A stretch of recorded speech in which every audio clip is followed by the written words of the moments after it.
The Mnangagwa family has been roasted. Panguva ino pane mapictures asurfaced event yakaitika yesterday. Patikaona kuti maministers vaipiwawo maperformance certificates.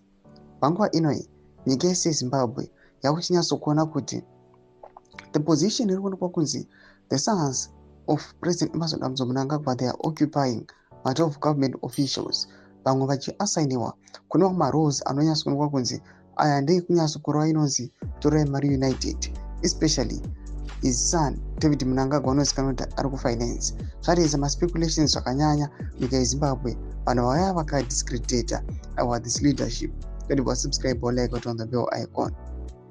Zim Daily chaiyo yamunoziva, this credible newspaper inobudanyira chiti inoposta this picture amuri kuona President Emmerson Mnangagwa and his son omudanyira chiti hakuna nyika yakadai family business. Ndomasvika anotogwa neZim Daily achiti aiwa, this is a family business, that's why muri kuona they are pushing for a dynasty, they are pushing for constitutional amendments to accommodate their business. Tokupinda mumacomments mwanopinda nyora chiti vanotaurei papa, mwanopinda vachitaura chiti calling yourself, mwanopinda nyora chiti vene, mwanopinda nyora chiti how many children does he have, mwanopinda nyora chiti nonsense at its best. Macomments akawanda apinda panguva inoi vachiuya vachiratidza kuti havasi kutsikana kana kufara nechitiko ichi. Zvinyatsobuda pachena kuti this thing chinonyatsokuonekwa kunzi this family panguva ino yanyatsokupture our country, iri kuzama kuda kuchinja mutemo pamwe liberation ideals